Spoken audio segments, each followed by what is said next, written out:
రావాలయ్యా, మేము వస్తాం మీ సంగతి తెలుస్తామని ఎప్పుడైనా మాట్లాడారా? మీరు సాక్షి మీద ఎప్పుడైనా అట్లా కామెంట్ చేశారా? మీరు ఒక్కటి చెప్పండి, ఏవిఎన్ రాధాకృష్ణ గారు మాట్లాడిన చేసిందా రాసిన ఆ వ్యాఖ్య ఏదైతే ఉందో దాన్ని మీరు సమర్థిస్తారా సమర్థించారా? అది చెప్పండి ఫస్ట్.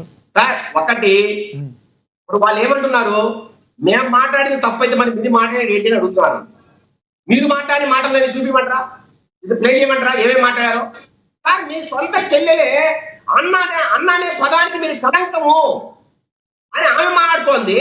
మీ సొంత తల్లి గారు అయ్యా నా కొడుకు 420 పెద్ద మోసగాడు, మేనల్లుడికి మేనకోడలకి మీ భూములు ఆస్తులు పంచేవాళ్ళని ఆమె మాట్లాడుతుంది, ఆమె చిన్నాన్న కూతురు మాట్లాడుతుంది. ఇట్లా రకరకాలుగా సార్ మీరు పవన్ కళ్యాణ్ గారి మీద సార్ ఏం మాట్లాడారు సార్? పవన్ కళ్యాణ్ మీద వినిపించమంటారా? లేదు రోజా గారి మాట్లాడి వినిపించమంటారా? ఒక్కసారి నేను వినిపిస్తాను సార్ ఆయన మాడి మాటలు. ఎంత ఘోరంగా మాట్లాడతాను సార్. ఎప్పుడు డిబేట్లకు వచ్చినా సిగ్గు లేకుండా మాట్లాడతావు ఎందుకు? హలో రమేష్, సిగ్గు తెచ్చుకో ముందు. మీ బతుకు వైసీపీలో ఉన్నారు, మీకు దిక్కు లేక జగన్మోహన్ ఉన్నారు. సిగ్గులో జగన్మోహన్ ఉన్నారు.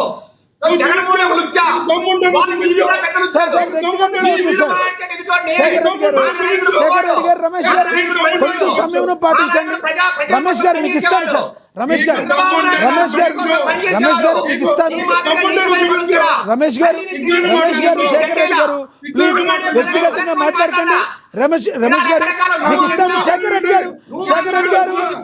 రెడ్డి గారు వ్యక్తిగతంగా దయచేసి మాట్లాడదు. మీరేదో ప్లే చేస్తున్నారు, ప్లే చేయండి.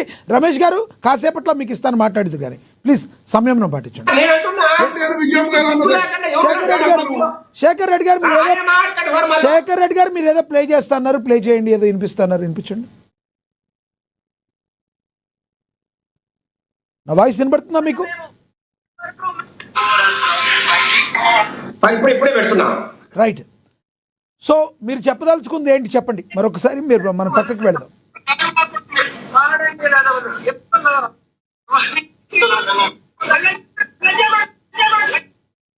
మీరేం చెప్పారు? విజయమ్మ గారు జగన్మోహన్ రెడ్డి గారిని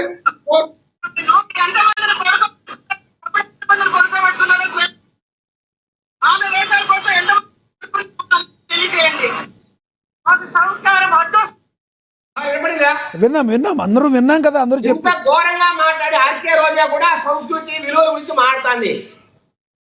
సంస్కృతి విలువలు వీళ్ళు మాట్లాడతారు సార్. సంస్కృతికి విలువలకు పాత్రేసింది వీళ్ళు. అసలు ఈ రాష్ట్రంలో తెలుగు సంస్కృతిని నాశనం చేసింది వీళ్ళు. అసలు రాజకీయాల్లో ఉంటే విరక్తి కలిగేట్టుగా మాట్లాడేది వీళ్ళు. ఎంత దారుణంగా మాట్లాడింది సార్. ఒక ప్రతిపక్ష నేతనే ఇది లేకుండా చంద్రబాబు నాయుడు గారిని నువ్వు ప్రతిపక్ష నాయకుడిగా పనికి మారినట్టుగా అని మాట్లాడతావు సార్. ఆమె ఎంత ఘోరం సార్ ఇది. అది కూడా చూపిస్తాను సార్. రైట్ అది తెలిసిందే సార్. నేను అంటున్నా ఇంత ఘోరంగా మాట్లాడే వ్యక్తి ఈయన పెట్టుకొని ఎదుటి ఎలా మాట్లాడతారు సార్? ఇది చూడండి.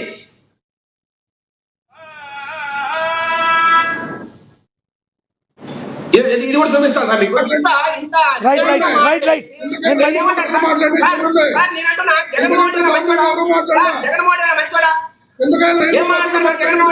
సార్ ఇల్లు అదేనంట సార్. పవన్ కళ్యాణ్ గారి గురించి ఇల్లు అదేనంట, కానీ ఒకసారి లోకల్ అంట, రెండోసారి నేషనల్ అంట, మూడోసారి ఇంటర్నేషనల్ అంట. అది మంచి బాధ్యత సార్. మీరేదో ఇండైరెక్ట్ గా నేషనల్ లేదు మీరు నేషనల్ ఏదో ఇంటర్నేషనల్ ఇండైరెక్ట్ గా మాట్లాడి చెప్తున్నారు. కానీ గతంలో జగన్మోహన్ రెడ్డి గారు డైరెక్ట్ గానే పిల్లలతో మాట్లాడేటప్పుడు పాఠశాల పిల్లల దగ్గరగా కారులతో మార్చినట్టు పెళ్ళాలను మారుస్తాడు 4 పెళ్ళాలను అని డైరెక్ట్ గా మాట్లాడాడు. మీరు ఇండైరెక్ట్ గా చెప్తున్నారు అవసరం లేదు. రైట్ ఇవన్నీ జరిగిపోయినాయి వదిలేద్దాం. అవి జరిగినాయి. ఆ తర్వాత వైసీపీకి శిక్ష విధించారు ప్రజలు, జరిగిపోయినాయి కదా. ఇప్పుడు రాధాకృష్ణ గారు కూడా మరి అలా మాట్లాడటం కరెక్ట్ కాదు కదా. రాధాకృష్ణ గారు ఏమన్నారు సార్?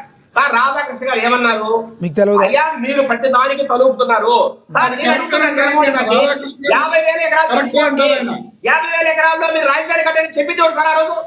సార్ చెప్పే విధానం ఉంటుంది కదా.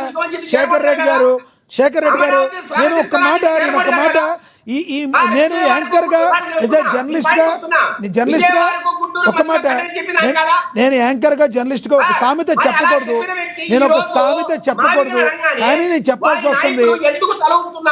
ఏమండి, నేను ఒక్కటి శేఖర్ రెడ్డి గారు, నేను జర్నలిస్ట్గా ఒక సామెత చెప్పకూడదు కానీ చెప్పాల్సి వస్తుంది. ఎవరన్నా ఒక వాళ్ళని బయట వాళ్ళని పిలిచినప్పుడు మీ అమ్మగారిని పిలవండి అన్నదానికి నీ అమ్మని పిలవన్న దానికి రెండింటికి తేడా ఉంటుంది. రాధాకృష్ణ లాంటి గారి సీనియర్ జర్నలిస్టు కొన్ని పదాలు ఉపయోగించకూడదు సార్, అది తప్పుగా చెప్దాం, తప్పేం లేదు. అట్లా అని చెప్పి నేను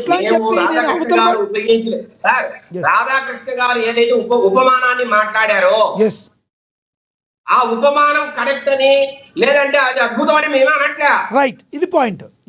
కాకపోతే సార్ నేనేమంటున్నానంటే ఆఖరికి మీరు ఎలా తయారయ్యారు, వైసీపీ నాయకులు ఎలా తయారయ్యారంటే జగన్మోహన్ రెడ్డి గారు ఏమి చెప్పినా చేసేది ఉన్నారు. ఆఖరికి భార్యలు కాదు చెల్లెలంటే కూడా మీరు ఒప్పుకుంటారా అని ఆయన క్వశ్చన్ చేశారు. అంతేగాని చెల్లెలని పెళ్లి చేయలేదు చెప్పాడు. రైట్, నేను మళ్ళీ మాట్లాడతాను మీతో. శేఖర్ రెడ్డి గారు మళ్ళీ మాట్లాడతాను. ఇస్తున్నా రమేష్ గారు మీకు ఇస్తున్నాను, మీకు ఇస్తున్నాను ఆగండి. విజయశేఖర్ రెడ్డి గారు మీరు అందుబాటులో ఉండండి, మళ్ళీ మాట్లాడతారు. కానీ మనం ఒకసారి కారుమంచి రమేష్ గారితో మాట్లాడదాం. రమేష్ గారు ప్లీజ్, రమేష్ గారు మీకు ఇచ్చే వరకు కాసేపు ఆగండి, మీరు ఖండించండి, మీరు మాట్లాడండి, మీకు ఇస్తున్నా కదా. మీరు మాట్లాడండి.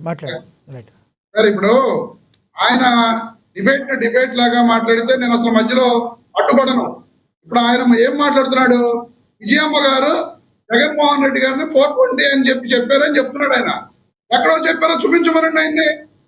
అలాంటి తప్పుడు మాటలు తప్పుడు అబద్ధాలు చెప్పకూడదు కదా. అతనికి దమ్ముంటే విజయమ్మ గారు జగన్మోహన్ రెడ్డి గారిని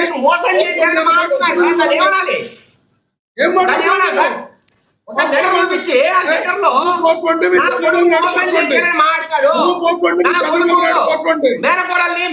మోసం చేశారు. శేఖర్ రెడ్డి గారు ఆగండి. శేఖర్ రెడ్డి గారు ఓకే రైట్. రమేష్ గారు ఒకటి చెప్పండి, ఇప్పుడు జగన్మోహన్ రెడ్డి గారు నిన్న మాట్లాడుతూ తాడేపల్లిగూడెంలో కార్యకర్తలకి దిశానిర్దేశం చేసే భాగంగా సినిమా చూపిస్తా అని చెప్పి మాట్లాడారు. అదేవిధంగా కార్యకర్తలు కూడా సినిమా చూపిస్తా అన్నారు. ఎలా చూస్తారు మీరు దాన్ని ఏమంటారు మీరు? సార్, లక్ష్మీనాథ్ గారు, మీకు ప్యానల్లో ఉన్న సభ్యులకు అలాగే CNN ప్రేక్షకులందరికీ కూడా గుడ్ ఆఫ్టర్నూన్ అండి. Good afternoon sir. Jaganmohan Reddy గారు కార్యకర్తల సమావేశంలో ఆ వ్యాఖ్యలు చేయడం జరిగింది. ఆ వ్యాఖ్యలు తప్పుపట్టాల్సిన అవసరం. సినిమా చూపిస్తా అంటే ఇప్పుడు రాష్ట్రంలో జరుగుతున్న అవినీతి అక్రమాలు, మహిళలపై జరుగుతున్న అత్యాచారాలు, అసలు లా అండ్ ఆర్డర్ అనేది రాష్ట్రంలో లేదు. ఈ రోజు కూడా ఒక జనసేన జడ్పీటీసీ మా పశ్చిమ గోదావరి జిల్లా, పాత పశ్చిమ గోదావరి జిల్లాలో ఒక జనసేన జడ్పీటీసీ ఒక మహిళలపై చేసిన దారుణమైన వ్యవహారాలు ఈ రోజు బయటకు వచ్చినాయి. మరి ఈ రకంగా మహిళలపై జరుగుతున్న దారుణాలన్నీ కూడా ఉటంకిస్తూ జగన్మోహన్ రెడ్డి గారు ఆంధ్రజ్యోతి ABN రాధాకృష్ణ చేసిన వ్యాఖ్యల పైన మాట్లాడటం జరిగింది. ఆ మాటలో మాట్లాడే సందర్భంలో ఆ పాదయాత్ర మొదలవుద్ది. ఆ పాదయాత్ర మొదలైన తర్వాత చంద్రబాబు నాయుడు గారికి సినిమా చూపిస్తానంటే ఈ రాష్ట్రంలో జరుగుతున్న నేరాలు, ఘోరాలు, అవినీతి అక్రమాలను ఆ పాదయాత్రలో ప్రజలందరికీ కూడా తెలియజేసే విధంగా, చంద్రబాబు నాయుడు గారి దిమ్మ తిరిగే విధంగా సినిమా చూపిస్తానని చెప్పి జగన్మోహన్ రెడ్డి గారు చెప్పడం జరిగింది. దానిని పట్టుకుని సినిమా చూపిస్తా అంటే సినిమా చూడటం తప్పంటారా? చెప్పండి మీరు లక్ష్మీనాథ్ గారు. సినిమా చూపెట్టడం అంటే అదేనా తప్పుడు పదమా, లేకపోతే కొట్టేయడం, చంపేయడం సినిమా చూపించడం అంటే? మనం మాట్లాడే విధానాన్ని మనం తీసుకునే విధానంలో ఉండదు తప్ప ఎంతసేపు కూడా నెగిటివ్ విధానంలో చూస్తే అది నెగిటివ్ గానే కనిపిస్తుంది. Right sir, right. ఇప్పుడు చంద్రబాబు గారు కావచ్చు, లోకేష్ గారు కావచ్చు, పవన్ కళ్యాణ్ గారిని మళ్ళీ దత్తపుత్రుడు అని సంబోధించడాన్ని ఎలా చూస్తారు మీరు? ఆయన సార్, ఇప్పుడు పవన్ కళ్యాణ్ గారికి దత్తపుత్రుడు అని పేరు పెట్టిందే నారా లోకేష్ గారు.